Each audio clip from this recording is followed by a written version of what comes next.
Hier, je coachais une femme de notre accompagnement, Active Mentoring, qui m'a exposé le fait que le week-end, ou en tout cas dès qu'elle est invitée chez des amis, elle a tendance à tout lâcher. Elle a tendance à s'autoriser, à se resservir, à manger de l'apéro, à boire, etc.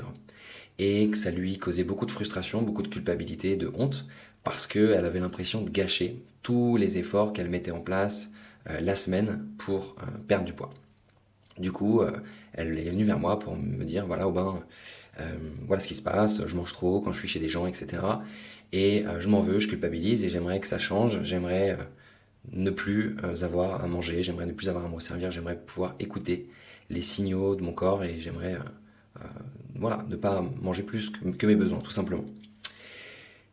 Et comment est-ce que je l'ai amené comment est-ce que je l'ai coaché? Comment est-ce que je l'ai amené à résoudre cette problématique? Et sur quoi est-ce que je t'invite à travailler si toi aussi tu as l'impression que quand tu es chez toi, quand tu es en semaine, tout est cadré, tout est contrôlé, tout est sous contrôle, entre guillemets, euh, et que le week-end ou dès que tu es chez des amis, boum, il y a tout qui lâche.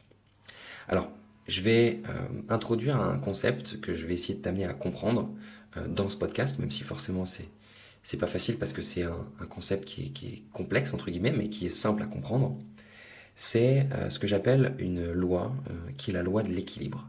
Cette loi de l'équilibre, elle dit que au même degré où je me restreins, eh bien, à un autre moment, je vais au même degré m'autoriser.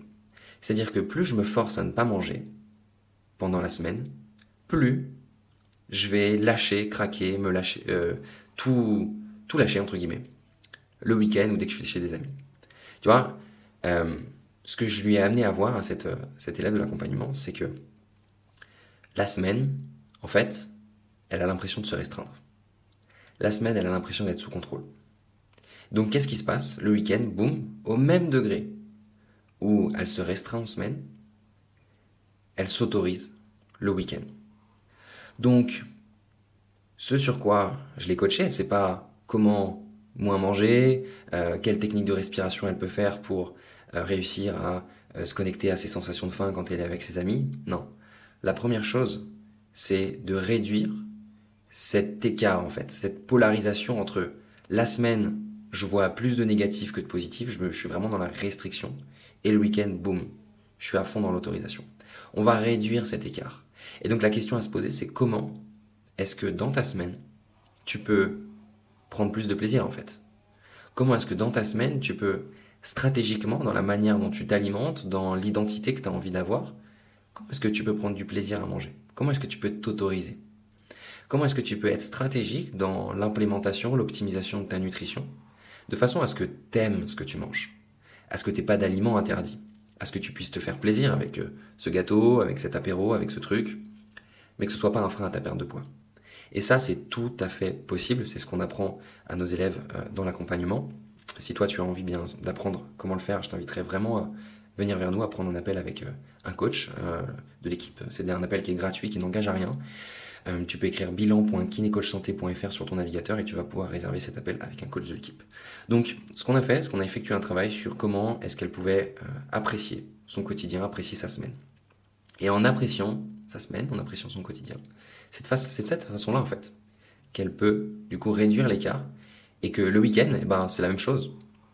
Elle a le droit de s'autoriser, mais elle n'a plus besoin d'être dans l'excès, en fait.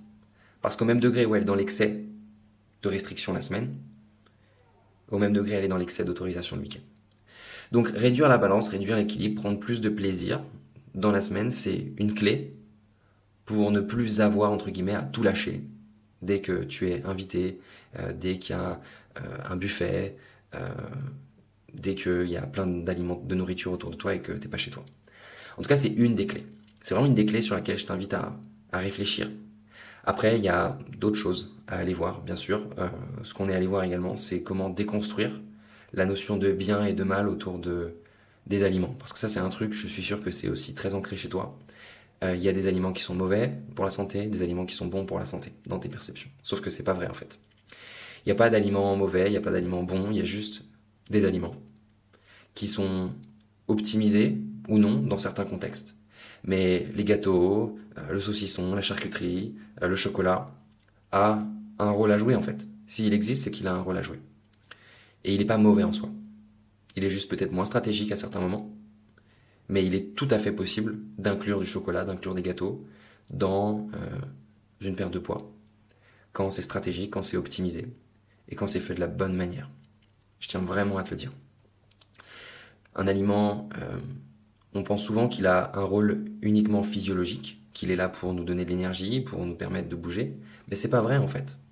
Il y a des recherches qui ont montré que aujourd'hui, l'alimentation a un rôle bien plus important que juste le fait de nous nourrir en fait. Et d'ailleurs, la plupart du temps, quand on mange, c'est pas pour la physiologie. Quand on mange, c'est pour plein d'autres raisons. Ça peut être social. Tu vois, par exemple, il y a un aliment. Si je prends les frites, les frites, c'est un aliment qui est pas mal pour connecter socialement. Tu vois, c'est un aliment qui a un rôle social. Un aliment peut avoir un rôle de réconfort.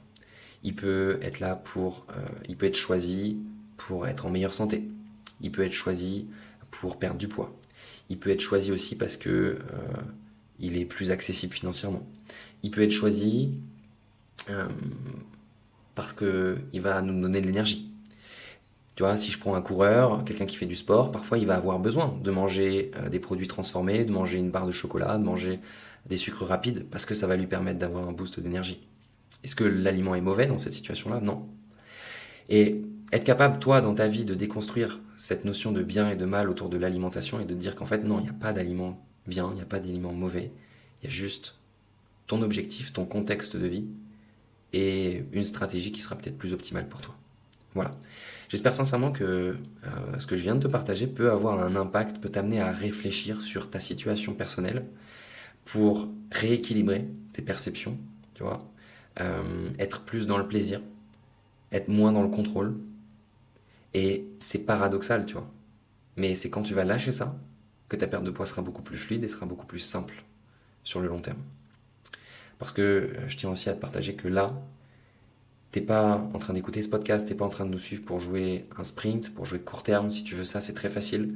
Tu te mets en restriction calorique, tu contrôles tout, tu fais un régime drastique et oui, tu vas perdre du poids dans les prochaines semaines. Sauf que je pense que tu l'as peut-être déjà vécu. Tu risques de tout reprendre derrière.